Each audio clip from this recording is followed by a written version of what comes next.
ಎಲ್ಲರಿಗೂ ನಮಸ್ಕಾರಗಳು. AP all in one YouTube ಚಾನಲ್ಗೆ ಸ್ವಾಗತ.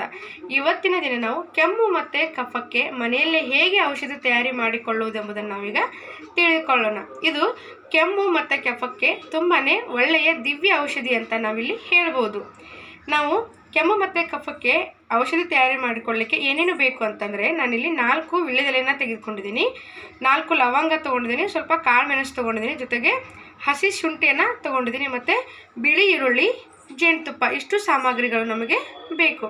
ಇದನ್ನು ಹೇಗೆ ತಯಾರಿ ಮಾಡೋದು ಮತ್ತು ಇದನ್ನು ನಾವು ಯಾವ ಕ್ರಮದಲ್ಲಿ ಸ್ವೀಕಾರ ಮಾಡಬೇಕು ಅನ್ನೋದನ್ನು ನಾವಿಲ್ಲಿ ನೋಡೋಣ. ಮತ್ತು ಯಾವ ಸಮಯದಲ್ಲಿ ಕೂಡ ನಾವು ಇದನ್ನು ತೆಗೆದುಕೊಳ್ಳೋದು, ಇದರಿಂದ ಏನೇನು ಲಾಭಗಳು ಅಂತ ಕೂಡ ನಾನು ಈ ವಿಡಿಯೋದಲ್ಲಿ ನಾನು ನಿಮಗೆ ತಿಳಿಸ್ಕೊಡ್ತಾ ಬರ್ತೀನಿ.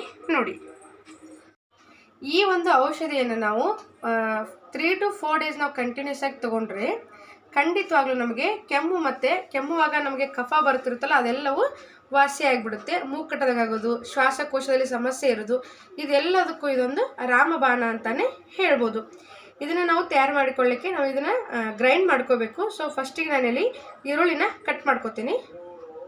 ನಾನಿಲ್ಲಿ ಬಿಳಿ ಈರುಳ್ಳಿಯನ್ನು ತೆಗೆದುಕೊಂಡಿದ್ದೀನಿ, ಯಾಕೆಂದರೆ ಈ ಬಿಳಿ ಈರುಳ್ಳಿಯಲ್ಲಿ ಸಾಕಷ್ಟು ಒಂದು ಮೆಡಿಸಿನ್ ವ್ಯಾಲ್ಯೂದಲ್ಲಿ ಸಾಕಷ್ಟು ಪ್ರಮಾಣದಲ್ಲಿ ಇದರಲ್ಲಿ ಇರುತ್ತೆ. ಔಷಧೀಯ ಗುಣಗಳನ್ನು ಹೊಂದಿರತಕ್ಕಂಥದ್ದು ಈ ಬಿಳಿ ಈರುಳ್ಳಿ.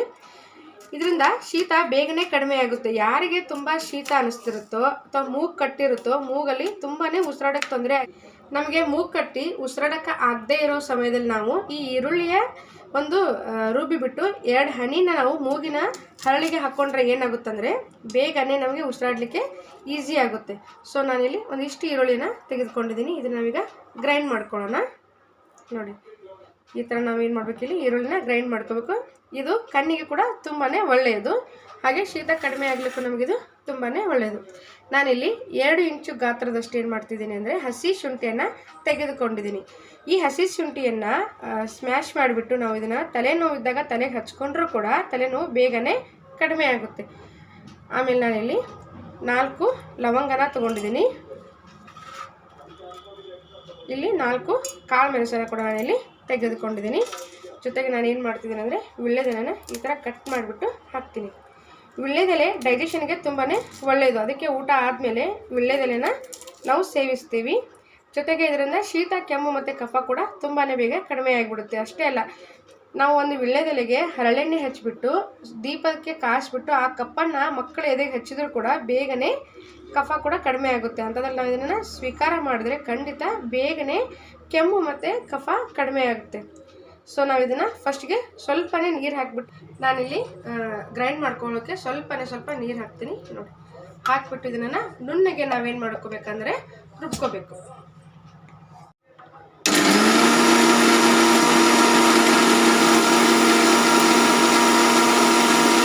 ನೋಡಿ, ನಾನಿಲ್ಲಿ ಇದನ್ನು ಗ್ರೈಂಡ್ ಮಾಡ್ಕೊಂಡಿದ್ದೀನಿ. ಇವಾಗ ನಾವೇನು ಮಾಡಬೇಕಾದ್ರೆ ಇದನ್ನು ಶೋಧಿಸ್ಕೋಬೇಕು. ಸೊ ನಾನು ಇವಾಗ ಇದನ್ನು ಶೋಧಿಸ್ಕೋತೀನಿ.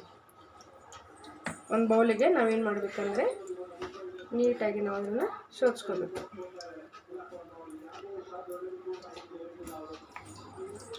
ನೋಡಿ, ಈ ಥರ ನಾವು ನೀಟಾಗಿ ಅದನ್ನು ನಾವು ಶೋಧಿಸ್ಕೋಬೇಕು. ಇದು ಕಫಕ್ಕೆ ಮತ್ತು ಕೆಮ್ಮಿಗೆ ತುಂಬಾ ಒಳ್ಳೆಯ ಔಷಧಿ. ಇವೆಲ್ಲದರಲ್ಲೂ ಔಷಧಿಯ ಗುಣಗಳಿದೆ. ನಮಗೆ ವೀಳ್ಯದೆಲೆ ಕೂಡ ತುಂಬಾ ಒಳ್ಳೆಯದು.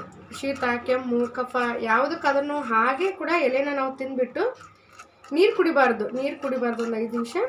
ಅದು ಯಾಕಂದರೆ ಗಂಟಲಲ್ಲಿ ಸ್ವಲ್ಪ ಹೊತ್ತದು ಇರಬೇಕು, ಅಂದರೆ ನಮಗೇನಾಗುತ್ತೆ, ಕೆಮ್ಮು ಮತ್ತು ಕಫ ಕಡಿಮೆ ಆಗುತ್ತೆ. ಈ ಒಂದು ಕಷಾಯನ ಸೇವಿಸಿದ ತಕ್ಷಣವೇ ನಾವೇನು ಮಾಡಬಾರ್ದು, ನೀರನ್ನು ಕುಡಿಬಾರ್ದು. ಇದನ್ನು ನಾವು 3 ಡೇಸ್ ಕಾಲ ತಗೋಬೇಕು. ಬೆಳಗ್ಗೆ ಎದ್ದ ತಕ್ಷಣ ಮತ್ತು ರಾತ್ರಿ ಮಲಗೋಕ್ಕಿಂತ ಮುಂಚೆ ಏನು ಮಾಡಬೇಕು, ಈ ಕಷಾಯವನ್ನು ನಾವು ಕುಡಿಬೇಕು. ಇದನ್ನು ಚಿಕ್ಕ ಮಕ್ಕಳಿಗಾದರೆ ಜಸ್ಟ್ 1 ಸ್ಪೂನ್ ಕೊಡಬೇಕು. ಆಮೇಲೆ 16 ವರ್ಷದ ಮಕ್ಕಳಿಗಾದರೆ 2 ಸ್ಪೂನ್ ಕೊಡಬೇಕು. ದೊಡ್ಡವರಿಗೆ ಇದು 3 ಸ್ಪೂನ್ ನಾವು 2 ಟೈಮ್ ತೊಗೋಬೋದು. ಇದರಲ್ಲಿ ನಾನು ಏನೇನು ಹಾಕಿದ್ದೀನೋ ಅದೆಲ್ಲವೂ ಒಂದು ಔಷಧೀಯ ಗುಣಗಳನ್ನು ಹೊಂದಿರತಕ್ಕಂಥದ್ದು. ಅದರಲ್ಲೂ ಬಿಳಿ ಈರುಳ್ಳಿಯನ್ನು ಈ ಆಯುರ್ವೇದ ಔಷಧ ತಯಾರಿಕೆಯಲ್ಲಿ ತುಂಬಾ ಬಳಕೆ ಮಾಡ್ತಾರೆ. ಅದು ಆರೋಗ್ಯಕ್ಕೆ ತುಂಬಾ ಒಳ್ಳೆಯದು. ಅದರ ಒಂದು 2-3 ಡ್ರಾಪ್ಸನ್ನು ನಾವು ಮೂಗಿಗೆ ಹಾಕ್ಕೊಂಡ್ರೆ ಸಾಕು, ಉಸಿರಾಡಲಿಕ್ಕೆ ತುಂಬಾ ಚೆನ್ನಾಗಿ ಈಸಿಯಾಗಿ ಬರುತ್ತೆ. ಸೊ ಮಕ್ಕಳಿಗೆ ನಾವು ಇದನ್ನು ಹಾಕ್ಬೋದಾದರೆ ಸ್ವಲ್ಪ ಉರಿಯುತ್ತೆ, ತಡ್ಕೋಬೇಕಷ್ಟೆ. ಸೊ ಈ ಥರ ನಾವೇನು ಮಾಡಬೇಕಂದ್ರೆ ನೀಟಾಗಿಟ್ಟು ಇದನ್ನು ಶೋಧಿಸ್ಕೋಬೇಕು. ಶೋಧಿಸ್ಕೊಂಡು ನಾನಿಲ್ಲಿ ರಸನ ತೆಗೆದುಕೊಂಡಿದ್ದೀನಿ ನೋಡಿ. ನಾವು ಇದಕ್ಕೆ ಏನು ಮಾಡಬೇಕಂದ್ರೆ ಇವಾಗ 2 ಟೇಬಲ್ ಸ್ಪೂನ್ ಆಗುವಷ್ಟು ಜೇನುತುಪ್ಪವನ್ನು ಹಾಕಬೇಕು. ನಾನಿಲ್ಲಿ ಜಾಸ್ತಿ ಕ್ವಾಂಟಿಟಿಲಿ ತೊಗೊಂಡಿದ್ದೀನಿ, ಅದಕ್ಕೆ 2 ಸ್ಪೂನ್ ಜೇನುತುಪ್ಪನ ಹಾಕ್ತಾಯಿದ್ದೀನಿ. ನೀವು ಜಸ್ಟ್ ರಸ 1 ಸ್ಪೂನ್ ಬಂದರೆ ಜಸ್ಟ್ 1/4 ಸ್ಪೂನ್ ಮಾತ್ರ ಜೇನುತುಪ್ಪವನ್ನು ಆ್ಯಡ್ ಮಾಡಬೇಕು. ಜೇನುತುಪ್ಪ ಕೂಡ ಮಕ್ಕಳಿಗೆ ಆರೋಗ್ಯಕ್ಕೆ ತುಂಬಾ ಒಳ್ಳೆಯದು. ಸೊ ಈ ಜೇನುತುಪ್ಪವನ್ನು ಮಕ್ಕಳಿಗೆ ಹಾಲಲ್ಲಿ ಹಾಕಿ ಕುಡಿಸಿದ್ರೆ ಮಕ್ಕಳು ದಪ್ಪ ಆಗ್ತಾರೆ. ಯಾರು ಸಣ್ಣ ಆಗಬೇಕು ಅಂತ ಆಸೆ ಪಡ್ತಾರೆ ಅವರು ಬಿಸಿ ನೀರಿಗೆ ಹಾಕಿ ಪ್ರತಿನಿತ್ಯ ಕುಡಿದ್ರೆ ಸಣ್ಣ ಆಗ್ತಾರೆ. ಸೊ ಈ ಒಂದು ಜೇನುತುಪ್ಪವು ಕೂಡ ಕೆಮ್ಮು, ಕಫ, ಶೀತಕ್ಕೆ ತುಂಬಾ ಒಳ್ಳೆಯ ಔಷಧಿ ಅಂತ ಕೂಡ ಹೇಳ್ಬೋದು. ಇದನ್ನು ಪ್ರತಿನಿತ್ಯ ಸೇವನೆ ಮಾಡೋದ್ರಿಂದ ಸ್ಕಿನ್ನು ತುಂಬಾ ಗ್ಲೋ ಆಗಿರುತ್ತೆ ಅಂತ ನಾನಿಲ್ಲಿ ಹೇಳ್ತೀನಿ. ಸೊ ನಾವೇನು ಮಾಡೋಣ, 2 ಸ್ಪೂನ್ ಆಗುವಷ್ಟು ಜೇನುತುಪ್ಪವನ್ನು ಈ ಒಂದು ಕಷಾಯಕ್ಕೆ ಹಾಕೋಣ.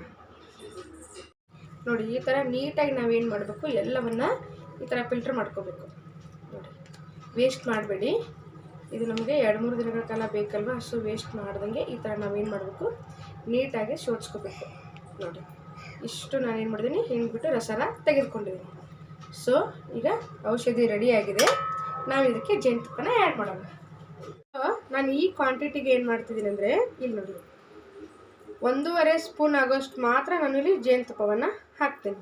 ಜೇನುತುಪ್ಪ ಹಾಕಿದ್ರೆ ಹಾಗೆ ಸೇರಿಸೋದು ತುಂಬಾ ಖಾರವಾಗಿರುತ್ತೆ, ಕಷ್ಟ ಆಗ್ಬೋದು. ಸೊ ನಾನಿಲ್ಲಿ 1.5 ಸ್ಪೂನ್ ಆಗೋಷ್ಟು ಏನು ಮಾಡಿದ್ದೀನಿ, ಜೇನುತುಪ್ಪವನ್ನು ಹಾಕಿದ್ದೀನಿ. ನೋಡಿ, ಹಾಕಿಬಿಟ್ಟು ನೀಟಾಗಿ ಕಲಕಬೇಕು. ನೋಡಿ, ಇದು ಕೆಮ್ಮು ಮತ್ತು ಕಫಕ್ಕೆ ತುಂಬಾ ಒಳ್ಳೆಯ ಔಷಧಿ ಅಂತಲೇ ಹೇಳ್ಬೋದು. ಇದನ್ನು ನೀವು ಟ್ರೈ ಮಾಡಿ, ಖಂಡಿತ ಕಫ ಕಡಿಮೆ ಆಗುತ್ತೆ.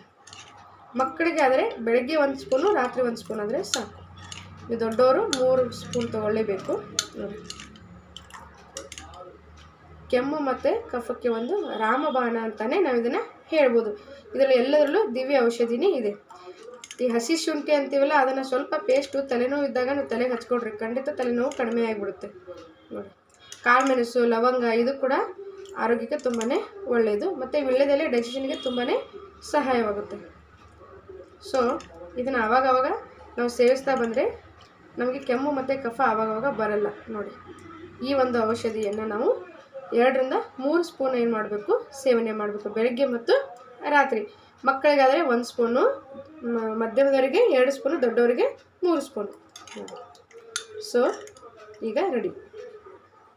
ಈ ವಿಡಿಯೋ ನಿಮಗೆ ಇಷ್ಟವಾದಲ್ಲಿ ಲೈಕ್ ಮಾಡಿ ಹಾಗೂ ಸಬ್ಸ್ಕ್ರೈಬ್ ಆಗಿ. Thank you.